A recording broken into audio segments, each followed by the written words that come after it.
Hey YouTube, it's been a while. I want to do this video because I had a fall and I am going to be going through trying to get the scar reduced with different methods, maybe steroids or resurfacing. So anyway, I had a fall in April of this year, towards the end of April. I think it was like April 20th. Fell outside, cracked my head, had to get stitches in my forehead and on my nose. You can see the scar on my nose, and I'll show you the one on my head. So I wanted to take you along on this journey with me because I've been online looking at laser surgeries and things, but it hasn't really showed elapsed time. So again, I fell on April 20th and got stitches the same day. Had the stitches taken out within 7 days. They stayed in for 7 days. Had them taken out, waited a couple weeks, and then I went to go see a dermatologist.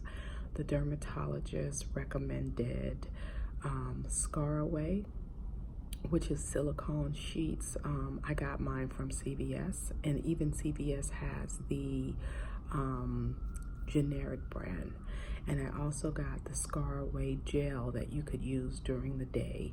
They say you're not supposed to use the Scarguard gel and the sheets together, so you use one or the other. I like the sheets. Some people don't like them because they say they fall off, but I put them on my forehead and in my nose, and then I wrap my scarf around. And again, I'll show you this one on my forehead. It was itching like crazy, which is the one I'm most concerned about. Unfortunately, my scars have keloided. That's why I need to go see a surgeon. And again, I've been researching, so I'm hoping I can do laser resurfacing, which seems to be an easier, non-evasive, and something that doesn't hurt. I hear the steroid injections hurt like crazy, and I'm just not a pain person. So, but I'll know more about that on June 10th when I go see an actual surgeon as opposed to a dermatologist.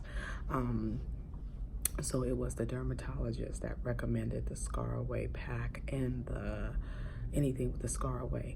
I think for me though, I kind of exacerbated my skin by doing things that I shouldn't have done. I should have just stepped to washing my face with soap and water and using a Vaseline of some sort, either Vaseline or an ointment, not even a, what they call it, maybe a Mederma, or but not a Neosporin, because it's something in there that causes it to heal too quickly, and that's what you don't want it really to do, is to heal quickly, because what it does is it just builds on itself, and that kind of causes the keloiding of the skin. And people of color and dark skin, unfortunately, our skin keloids. And like I say, I think I exacerbated it by doing things I shouldn't have done. So really just stick to whatever they tell you, soap and water, and you have to be patient with your scar. Let me show you guys a real up close and personal look at my scar. And the reason I have it covered with my head, now this is a bite that I got, and I said it's so weird, I haven't had any marks on my skin for a while. As soon as I get the scar, I get a bite and it causes a dark mark, and then I ended up with a pimple. It's just been a mess on this forehead. But anyway, I hope you guys can see clearly, but this is the scar now. Today is 5/31. I don't know when I'm gonna post this up, but you can kind of see where it's keloided, especially right here. This part is really thin, but up here is where it really like tore in. And like I said, I had stitches all down here, and then again on my nose. The one on my nose is doing really good. It's kind of flattening out, and as you can see, it's really lightening. So I'm hoping that maybe I could just do a quick resurfacing, and it'll, because if it fades into my skin color, I don't care. Even with this one, I don't really care about the scar. If it fades, just kind of fades into my skin and flattens out a little, I'd be okay. The most important thing though I learned with the dermatologist is that you have to keep your scar covered. I've been doing it with my hair, and you have to keep it moist because you don't want it to get hard. You want it to stay moist is not the word I'm looking for, but you want it to say soft and pliable. You don't want it to get hard and rocky. So that's what the Scarway strips really help do. It keeps it nice and pliable so that the scar can move around and hopefully heal itself. This is going to be quite a little journey, and it's going to take some months. I mean, you could think if you got just a scratch on your face, how long it takes for a scratch to kind of heal and the color to come in. It takes, you know, weeks, you know, sometimes well over a month. So when you have stitching, it's going to take a little longer. Mine just happened on April 20th, and I'll insert pictures of when it first happened so you could see what it looked like when I got the stitching, what it looked like, and then you can kind of see where I am right now. I think I'm going to have to wait at least another couple months probably before I could get any resurfacing done on my skin, because again, the scar is still healing. But I'm going to go see the surgeon on the 10th, so either we can get a plan in place or maybe he might want to do something earlier. So that's the plan, and I will keep you guys, I'm going to take you on this journey with me, because when I was looking for elapsed time of scars, especially on face for stitching and surgery or whatever, it wasn't a lot of information out there.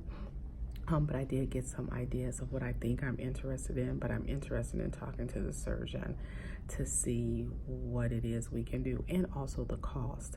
So I'll keep you guys abreast of that too, because a lot of insurances don't cover. I don't think my insurance covers, so whatever I do, it'll be out of pocket, because they call it a cosmetic surgery.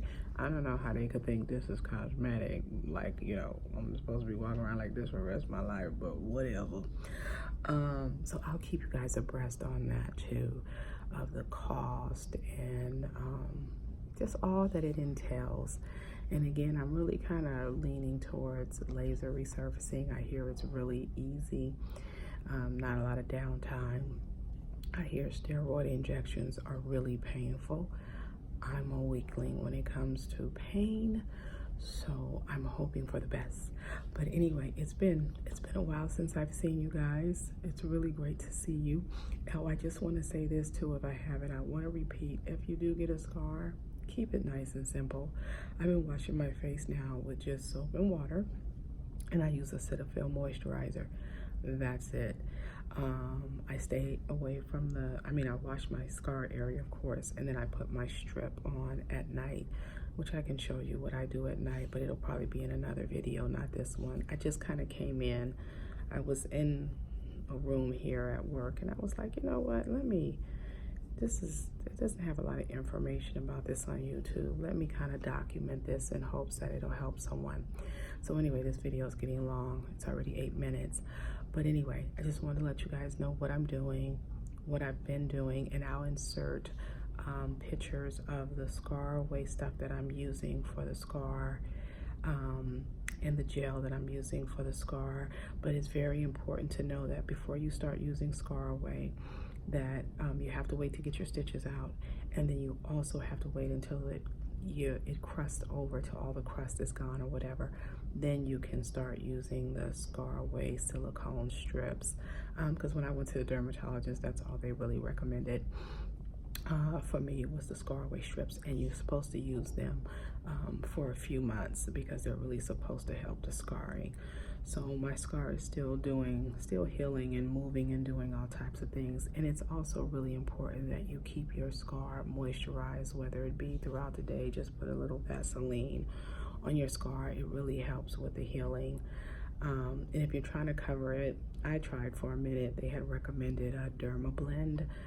I didn't like it. It was very cakey and makeup-y, but you could use a Derma Blend to help kind of cover it, because like I said, again, especially for skin, darker skin, it's really important that you keep it covered, and you wear your sunscreen. So I got me some Abaji sunscreen, which is 50%, but any type of sunscreen will work. And I've just been using a powder on my face, and really just paying attention to making sure that my scar stays nice and moist at all times. So I hope that helps. If you have any questions, please leave them in the comments, and I'll be sure to get back to you. In the meantime, come with me on this journey, and hopefully it'll help you if you're experiencing the same thing. All right, take great care. See you on the next one.